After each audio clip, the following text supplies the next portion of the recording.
So far as the ultimate goal is concerned, I think none of us need have any apprehensions. None of us need have any doubt. But my fear, which I must express clearly, is this. Our difficulty, as I said, is not about the ultimate future.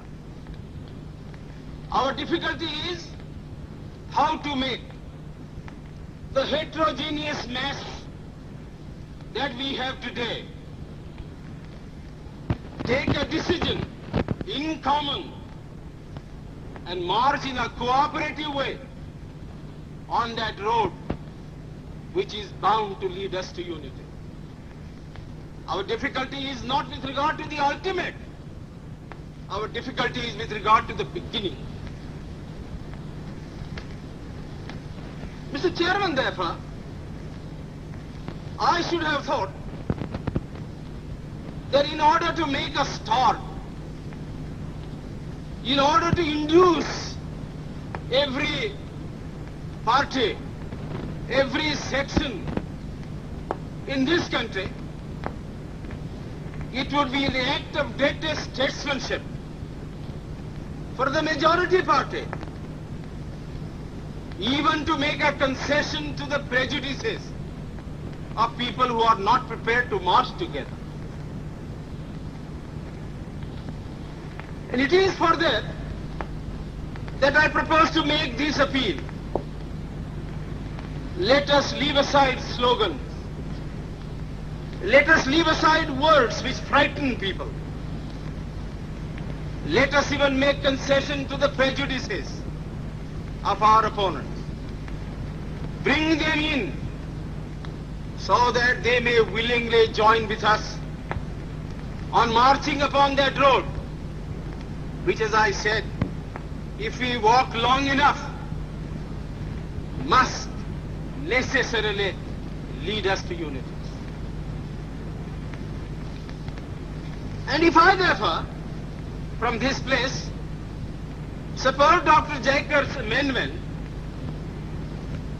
it is because I want all of us to realize that whether we are right or wrong, whether the position that we take is consonance with our legal rights, whether that accords with the statement of May 16th or December 16th, leave all that aside. This is too big a question to be reduced to the position of mere legality. It is not a legal question. I say leave aside all these considerations and make some attempt whereby those who are not prepared to come will come. Let us make it possible for them to come. That is my appeal. In the course of the debate that took place, there were two questions which were raised, and which struck me so well that I took the trouble of taking them down on a note paper. The one question was, it was asked, I think, by my friend, the Prime Minister of Bihar, who spoke yesterday in this assembly. He said, how can this resolution prevent the League from coming into the Constituent Assembly?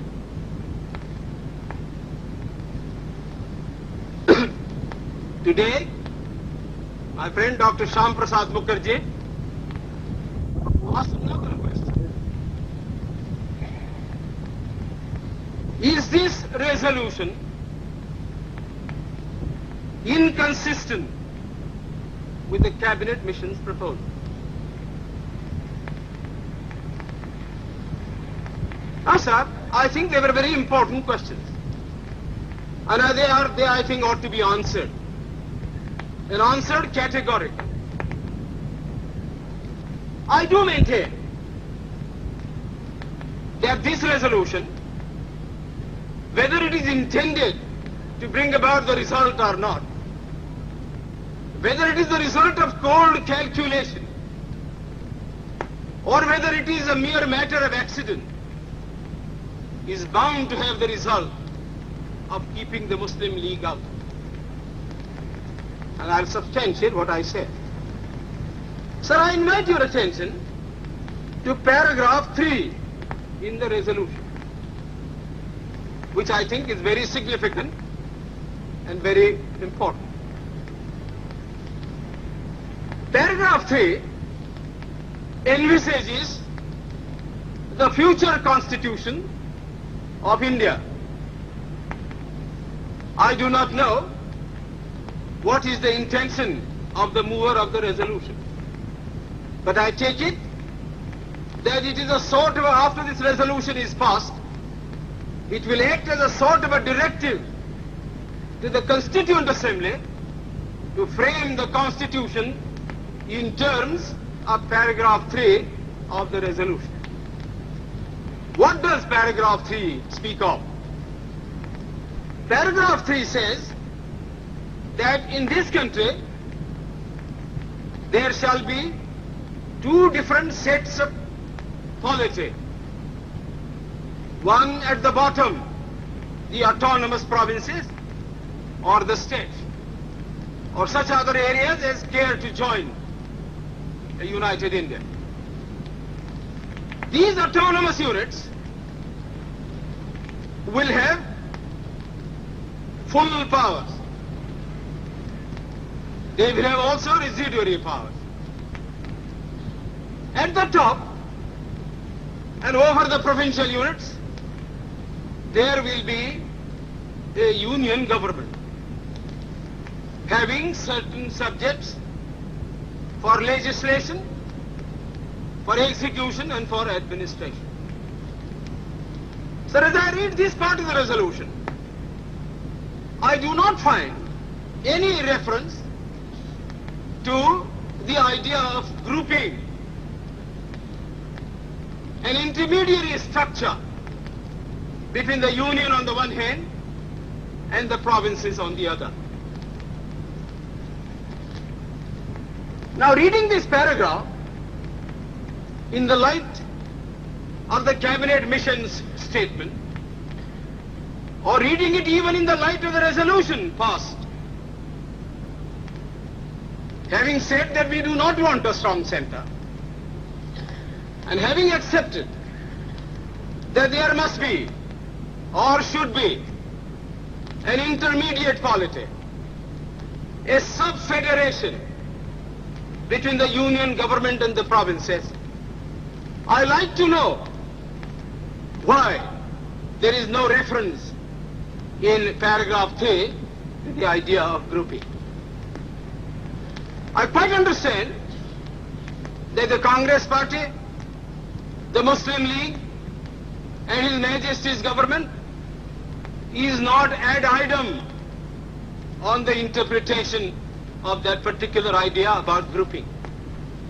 But I always thought, and I will be prepared to stand corrected if it's shown that I am wrong, that at least it was agreed by the Congress Party that if the provinces who are to be within the different groups consent to form a union or a sub-federation, the Congress would have no objection to that proposal. I believe I am correct in interpreting the mind of the Congress Party. So the question that I ask is this: why did not the mover of this resolution make reference to the idea of having a union of the provinces or a group of provinces on the terms on which he and his party was prepared to accept? Why is the idea of union completely effaced from this resolution? I find no answer.